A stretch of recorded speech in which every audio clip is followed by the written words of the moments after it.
warahmatullahi wabarakatuh. Nama Ibu Yuni Andriani Siregar. Kita kembali lagi berjumpa pada minggu keempat. Kita telah menyelesaikan materi objek IPA dan pengamatannya. Sekarang kita akan masuk ke topik baru, yaitu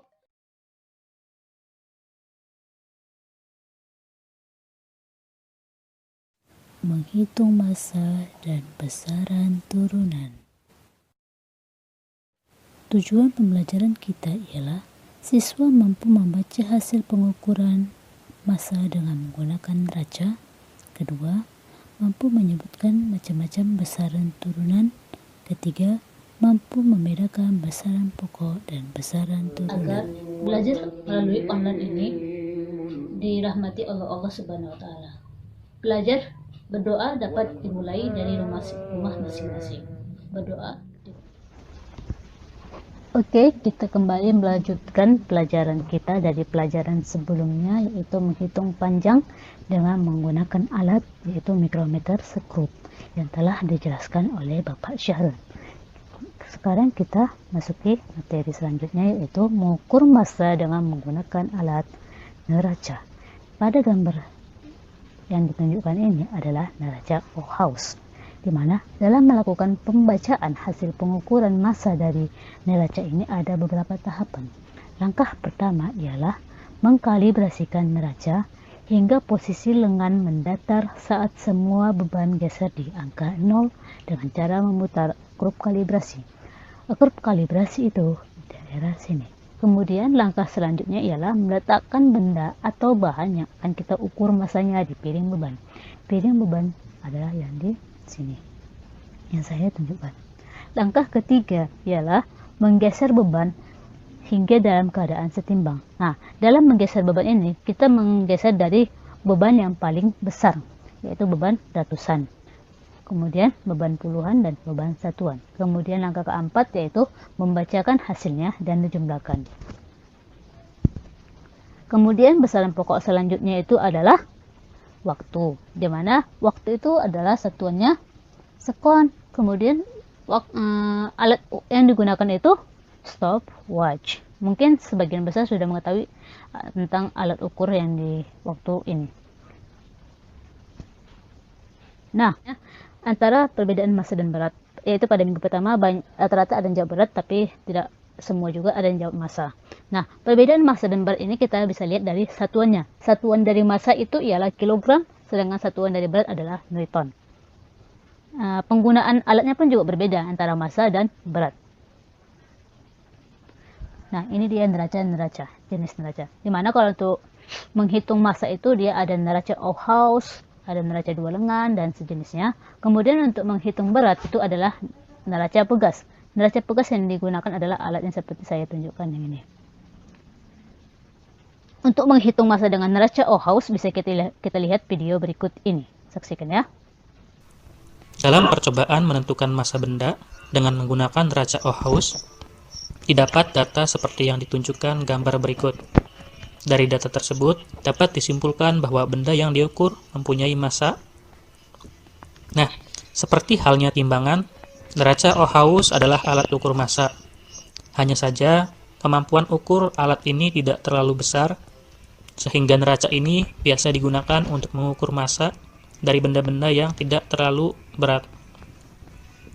Untuk membaca nilai yang ditunjukkan oleh neraca Ohaus, kita sebenarnya cukup menjumlahkan nilai dari ketiga lengan yang ditunjukkan oleh anting pemberat. Coba kalian perhatikan anting pemberat pada gambar di atas. Dari gambar tersebut terlihat jelas bahwa anting pemberat di lengan atas menunjukkan angka 300 gram, anting pemberat di lengan tengah menunjukkan angka 70 gram, sementara anting pemberat di lengan bawah menunjukkan angka 5,4 gram. Sehingga, jika kita jumlahkan ketiga nilai tersebut, kita akan peroleh bahwa massa dari benda yang diukur adalah senilai dengan 375,4 gram. Kemudian kita masuk ke besaran turunan. Contoh besaran turunan itu ialah luas, volume, konsentrasi larutan, laju pertumbuhan, dan kecepatan. Di sini saya akan menjelaskan sedikit karena nanti untuk satuan dan alat ukur yang digunakan itu akan dijelaskan di video berikutnya. Nah, ini dia ada konsentrasi larutan, di mana dalam konsentrasi larutan itu ada persamaannya, yaitu massa zat larut per volume pelarut. Contoh soalnya ada seperti berikut dan jawabannya kita tinggal masukkan saja. Nah, sebenarnya konsentrasi larutan ini ialah pelajaran dari kimia, yang dimana digunakan soal ini adalah di kelas waktu SMA.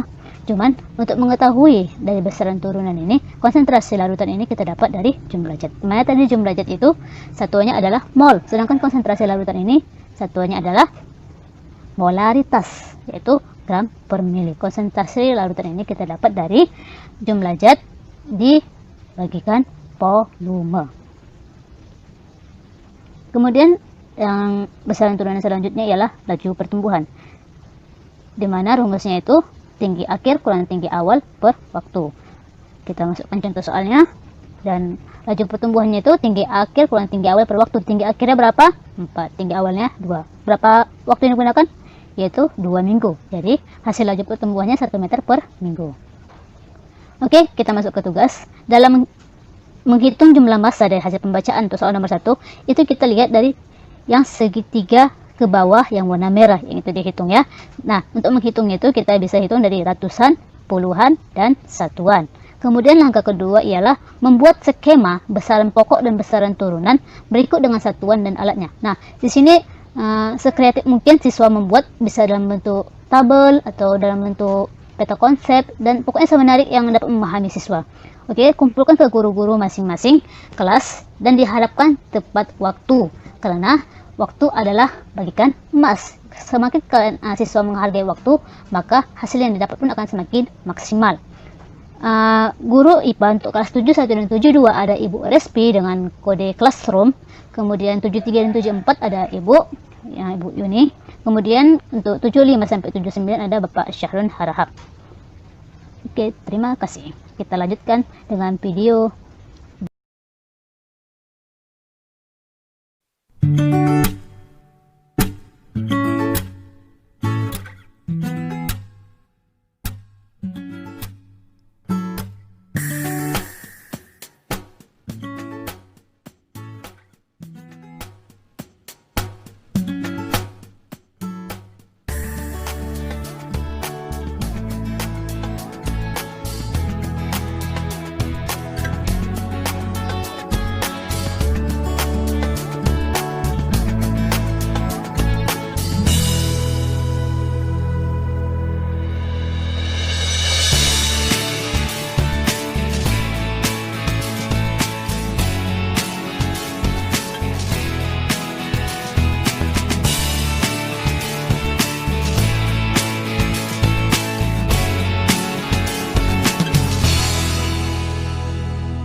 Kita mengakhiri pembelajaran, ada kata-kata motivasi yang mungkin bisa menjadi memotivasi siswa-siswi sekalian, dimana motivasi inilah yang selalu ibu tanamkan dalam hati ibu, dimana dalam hidup ini kita harus melalui tahapan H2N, dimana kalau dalam kimia itu H2N berat, tapi H2N sini adalah HHS, hanya itu adalah hadapi, hayati, dan nikmati.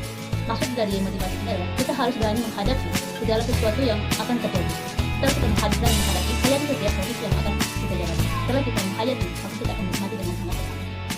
Suka dan tidak suka, wajib atau tidak, karena Anda sudah memasuki sekolah di tingkat sanawiyah, maka Anda harus memulai hidup Anda lebih yang serius lagi. Jangan berpikiran bahwa belajar di SMP sama dengan belajar di SD. Belajar di SMP harus serius. Tanamkan dalam diri, aku harus berubah dari zaman dahulu, aku harus lebih giat dari zaman dulu, aku harus sukses ke depan. Tanamkan dalam diri setiap siswa untuk terus semangat dalam menuntut ilmu. Terima kasih. Assalamualaikum warahmatullahi wabarakatuh.